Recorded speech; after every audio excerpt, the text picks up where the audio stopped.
Raider Nation, what's good? Welcome to another episode of the Silver and Black Sports Network podcast. Yesterday was all about the defense, a lot about the defense. But today, we're talking offense and the wide receivers in particular. You know I love a day where we can dive into the receivers. It's about time, right? Look, Jack Bech, he stole the show. He was the player of the day. We will dive into that and what he did out there on the field. And we'll talk some more Tre Tucker as well. He just keeps making plays, so I have to keep talking about him. We also got a great take on Chip Kelly's offense from Alex Bachman, and we have to talk about Laki Tasi, the Aussie who joined the Raiders through the international player pathway. His story is really cool. So with that, let's get it all rolling.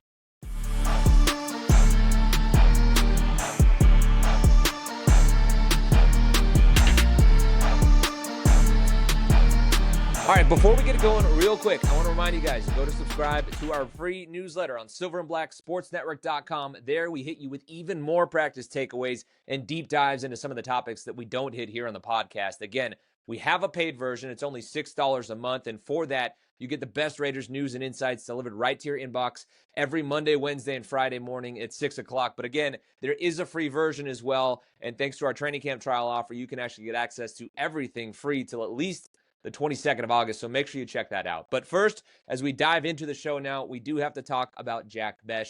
He was balling today. Now, I said it multiple times, and we talked about Jack and the good things that he's done, but I said it multiple times early on in camp and even through the offseason that I hadn't seen a ton from him. But since we threw the pads on, since the Raiders threw the pads on, that is when you really started to see Jack Bech's game come alive. It's been impressive. And today he came through with 3 big catches. He easily won the day at practice. This guy can do a little bit of everything for the Raiders, but in particular where he really shines is doing the dirty work. You know, I kind of think that he's similar to Jakobi Meyers. Like, he's got the really good, strong hands. You don't really see this guy dropping balls either, much like Jakobi. And I know he did in the first preseason game, but that's not something that's going to be a part of his game. Obviously, look at his history. He's shown you he can catch the ball. But back to Jack Bech. Really strong hands. And I think, to me, he really stands out the way that he catches the ball in traffic. You know, whether it's a contested catch, going up and getting it, or when he's got the defender kind of like right on his back. He's done a really great job of hauling those ones in. And I had somebody on Twitter ask me, well, what about like the separation? Is he not creating separation?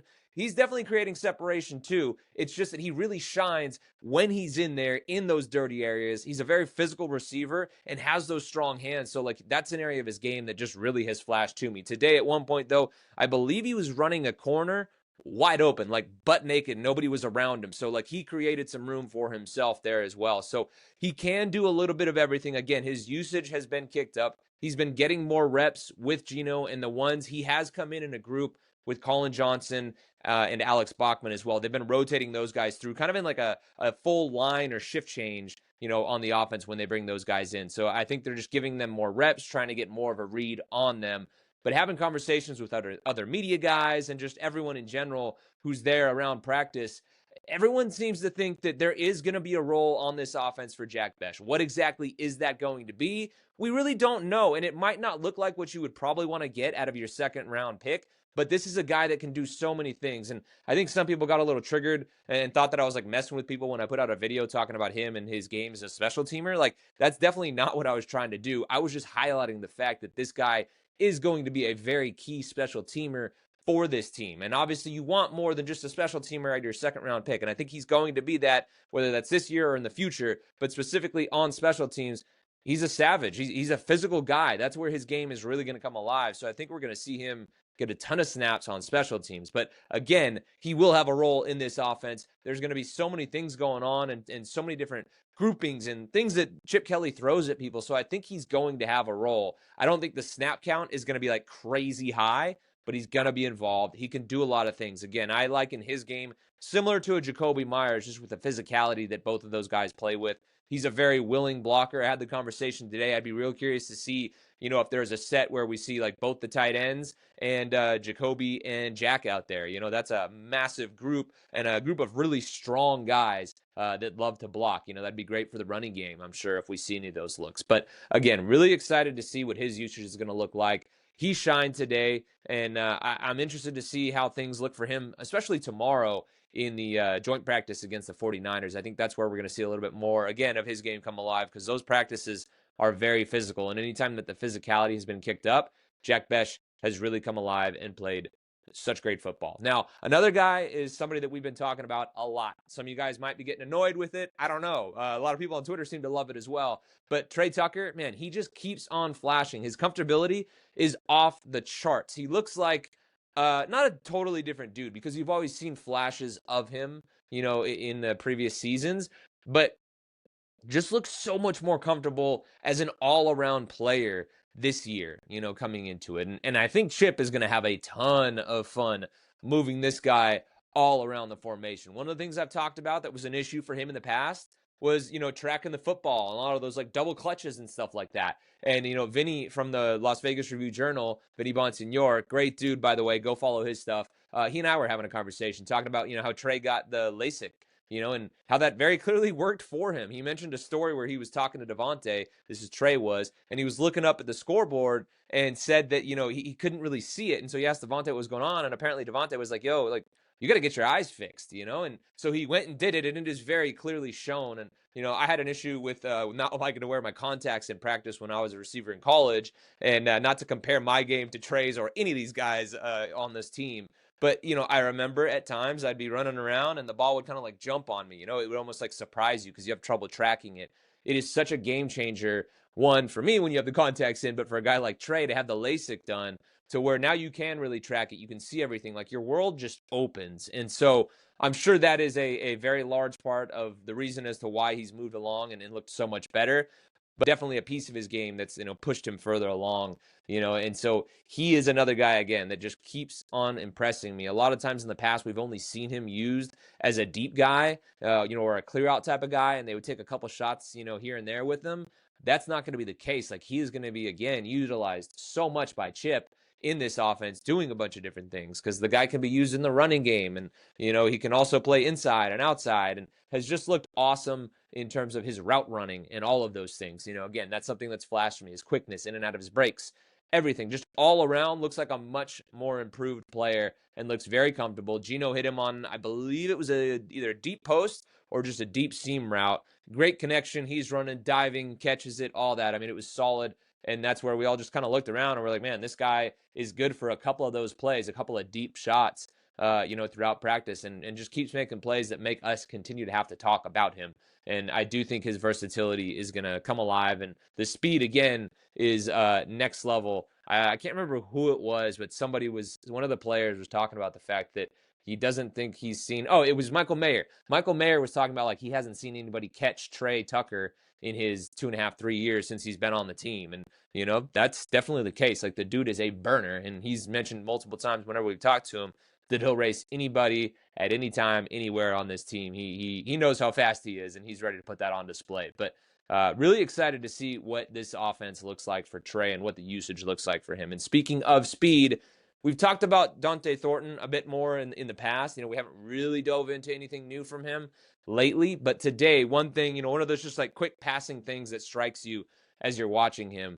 He caught what looked like, if I remember right, like an out route or a quick little like shuttle pass or something like that, and stuck his foot in the ground and took off. I mean, the acceleration was off the charts. Multiple media guys all look around and we're like, whoo, that speed, the acceleration, like he hit that like fifth gear like that, like so fast. And that was one of those things where you're like, yeah, okay, you can see where this dude's speed and, again, the size, the height, all that stuff that he brings to the table just makes him a difference maker. Like, he left dudes in the dust on that one. So that was, I think, the first moment. Like, we've seen the speed on display. I remember early on, it might have been the first day of pads, they hit him on a deep post on Darian Porter, and, he kind of cooked him, but Porter wasn't too far behind. Porter is one heck of an athlete, but he smoked him on the route.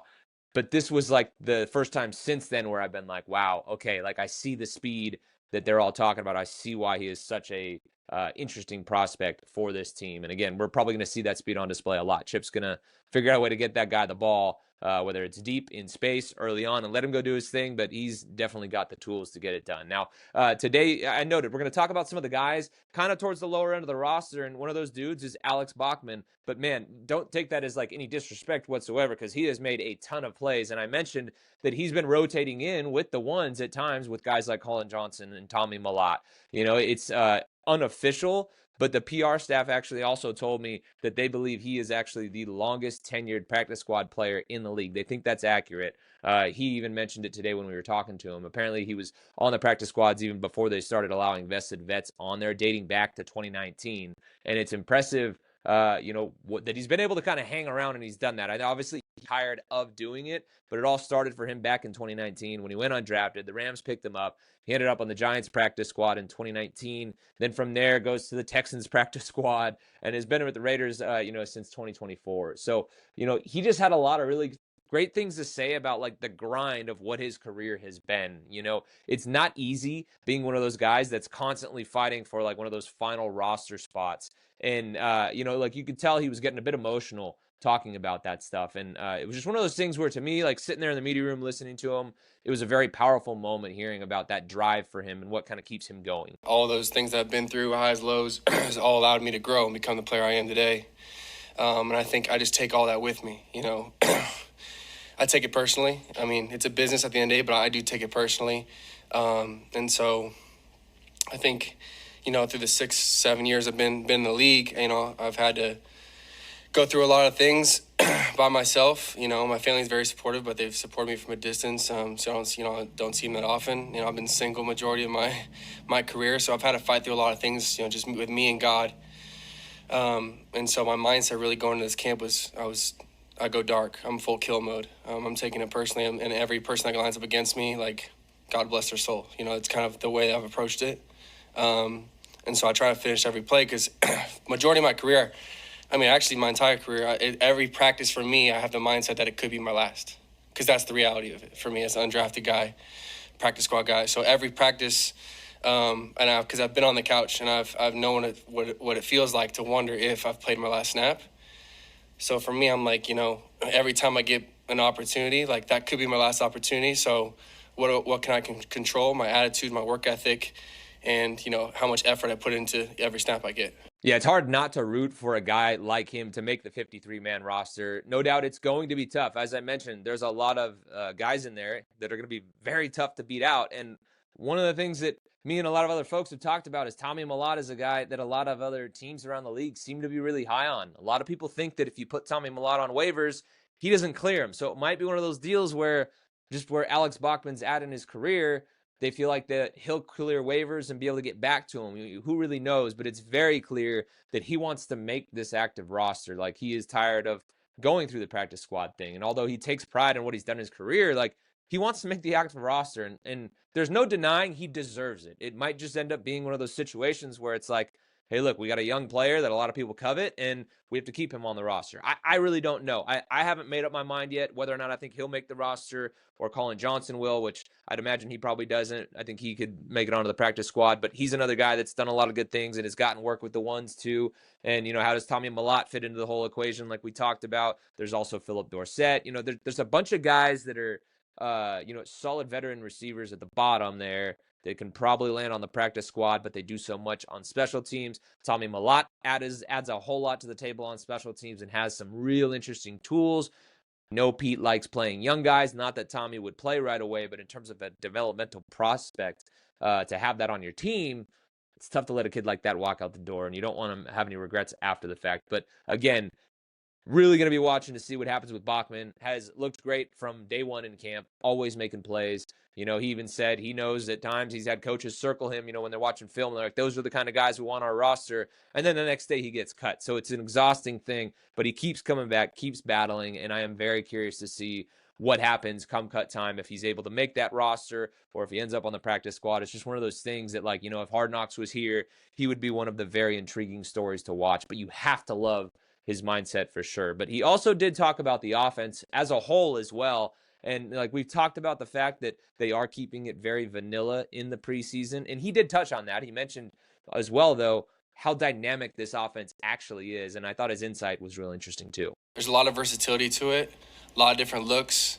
a lot of movement pre-snap. I know we didn't show that in our first preseason game. I think we're trying to keep it basic like Coach Carroll said. But yeah, and then there's also a lot of freedom. I think over time you have to build yourself into somebody who has a reputation for being dependable.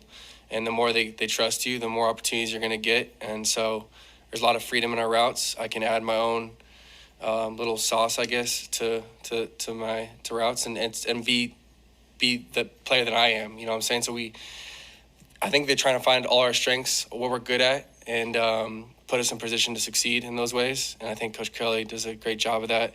And then Coach Beatty as well has done a great job in terms of showing us film. He was in LA with Keenan Allen, so I've been studying a lot of him.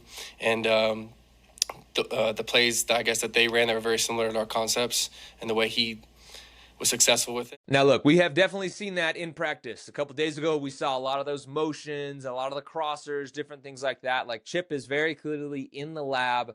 Again, they're just keeping it super vanilla. And I understand in that super vanilla, they were outplayed by the Seahawks. Like, that's not an excuse by any means. But just know there's going to be a lot more added to this offense. And you guys will get a chance to see that when they kick off in New England. Again, they just want that element of surprise to be able to bust that out for the first time and not let people have a book on them right away, or at least delay when that book does come out on them and make it a little tough for teams. You know, Jordan Meredith even talked about today that a lot of times he'll go talk to the defenders and say, hey, like, you know, what's your guys' take on our offense and all this stuff? And he said a lot of them like, man, it really puts us in a bind. It gives us a lot to think about. So I think there's going to be a lot of smoke and mirrors, a lot of movement, all those different things going on. You know, you heard him mention that McVay, Shanahan tree, like, there is going to be a lot of really interesting stuff that Chip does. And at the end of the day, he's going to be getting the ball to a lot of guys with a lot of speed, with room to run, and they're going to have a chance to make some plays. So I think you guys will enjoy watching it. It's definitely different than the offense we've seen the last couple of years. I would be willing to bet a lot of money on that it will be much better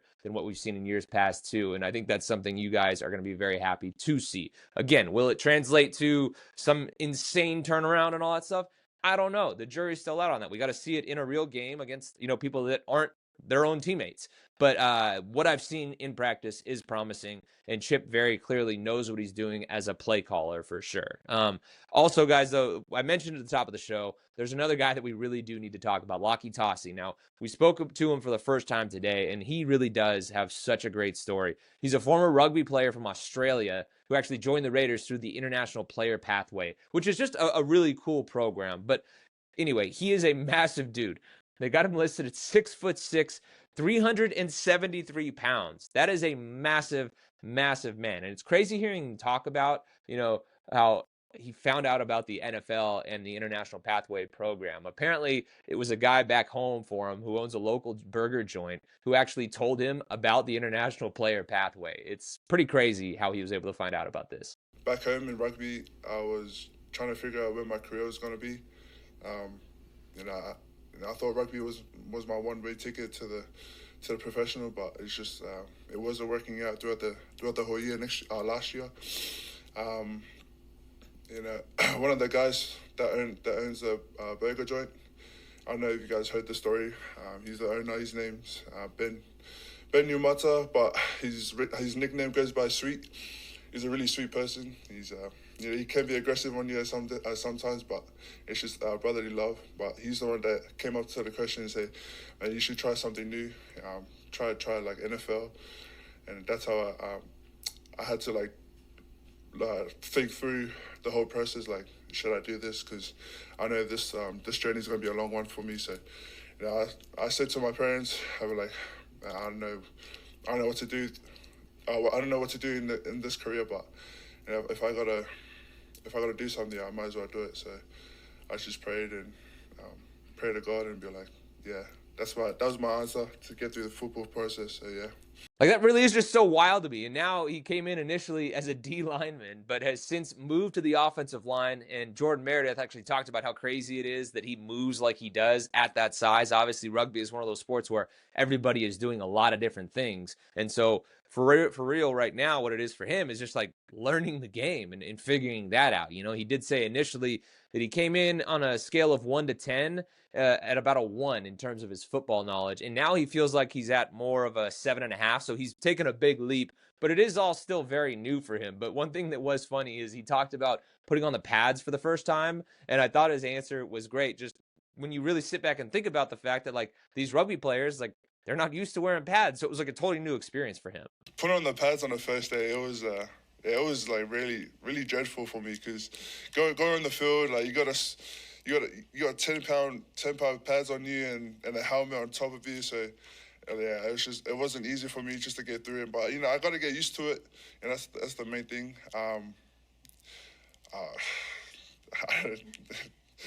That was tough. I can't lie, but I just got used to it throughout the whole camp and the OTA. So yeah.